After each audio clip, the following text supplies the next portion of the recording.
Prochaine question. Tyson Fedora with CTV. Prime Minister, so just to confirm, nothing new being announced here in Calgary today or for Calgary, just to follow up on Kelly's question. Nothing new. Did you know 1.3 million seniors have signed up for dental care? Mm-hmm. No, you know now. Yeah. Yes, I announced that today. That is great news. That is actually impressive.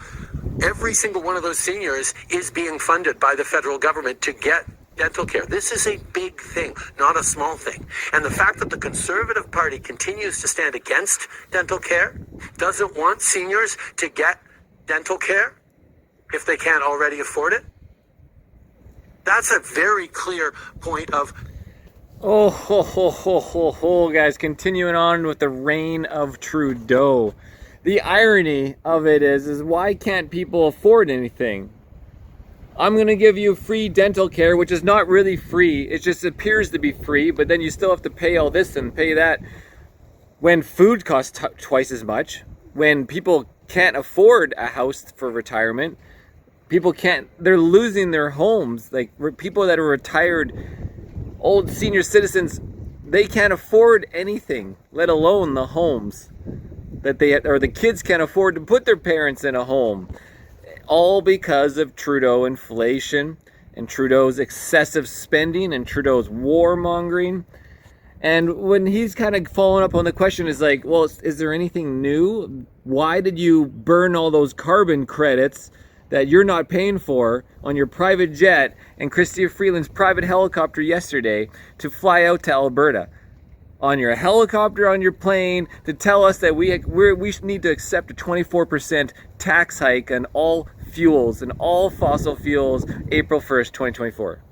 Differentiation between a government that believes in investing in people and continues to, and a government that thinks that cuts to programs is the only way to build a stronger future. Well, they're wrong about... No, we need to do cuts to all your wasteful spending because that's what to stop inflation, you asshole. Holy shit. Man, we only just started. And I'm happy to be here in Calgary to highlight that once again. My question is about former Mayor Nenshi running for the Alberta NDP. Do you have any thoughts on that? Of course, that's Mr. Chahal's former colleague as well. I know you actively potentially tried to get him to run federally in the last election. What are your thoughts on Mr. Nenshi trying to go up? I think good people stepping up into politics is always a win for citizens. Good people, the good old liberals stepping up into positions. Holy smokes. The country.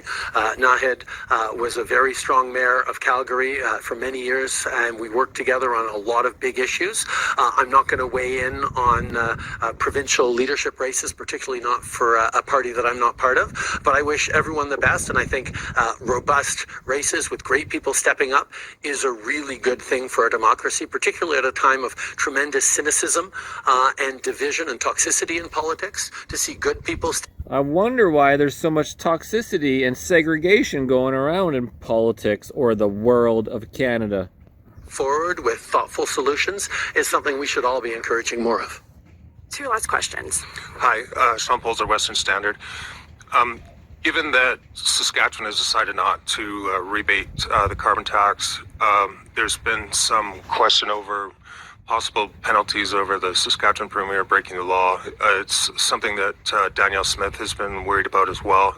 And it all seems to kind of come back to the carve out for the home heating oil back in Atlantic Canada. So the question is what would these consequences be for not rebating the tax? And do you have any regrets about carving out the home heating oil? Well, first of all, on home heating oil, let's be very clear. There are thousands of families here in Alberta and in... We've heard that before. Let's be very clear. You're not going to get on a train or a plane without being vaccinated. They are hurting everybody. They're hurting your family, your citizens, your community because they don't accept the science.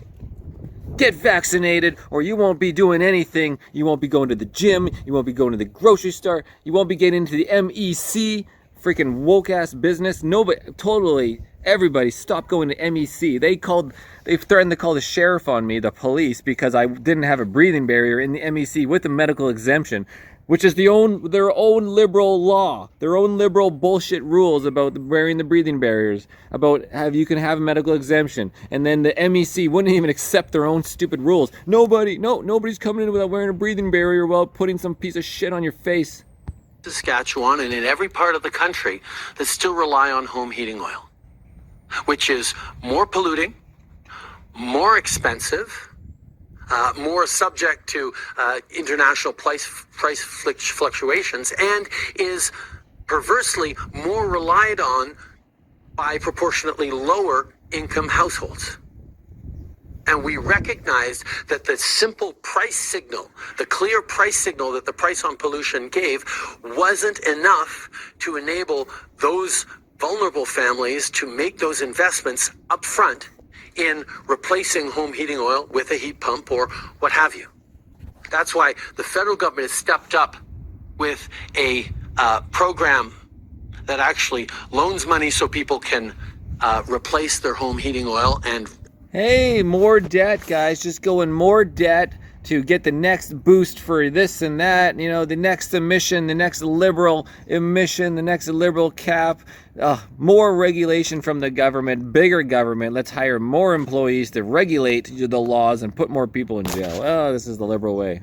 the home heating oil with a heat pump and repay it over the centuries, over the coming years, because they'll be able to with the savings they have. Oh, sure. And in some provinces, we're working just like your with electric the provincial cars. government to make sure that lower income people who have home heating oil can replace their home heating oil furnaces for free with a heat pump, which will save them massive amounts of money over the coming years. Yes, we want to give home.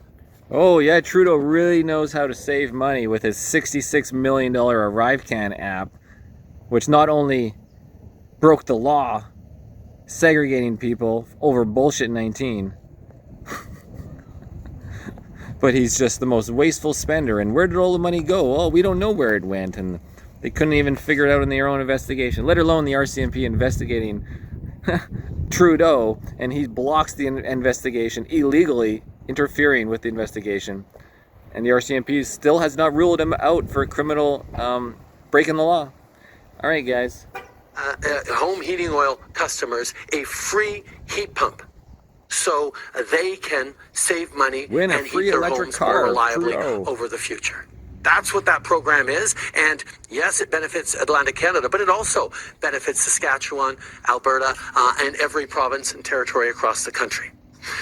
Secondly, on the decision by the government of Saskatchewan to not pay its taxes to the federal government. As we've seen from a few different premiers, you can use the notwithstanding clause to opt out of basic charter rights of Canadians. Oh, I think it's a bad idea. Trudeau's talking about the basic charter rights. The freedom of press. Oh, no censorship. My right to peaceful assembly. Oh, no, that didn't apply to, like, the Freedom Convoy. My right to association. No, we're going to send a whole bunch of herbs at everybody that disagrees with Trudeau and his genocide of everybody with his bullshit V's. But a number of people are doing it. You can opt out of the Charter of Rights and Freedoms by using the notwithstanding clause. But you can't opt out of the Federation. You can't opt out of Canada.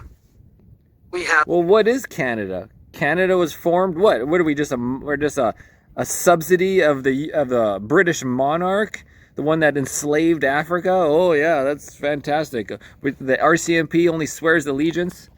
Freaking, for the freaking bullshit. We are a country of laws. We're a country of rules and responsibilities.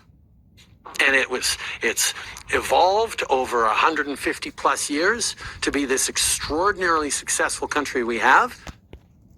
Until now, guys, thanks to Trudeau and his WEF, his agenda reset to destroy Canada, put us into a depression, and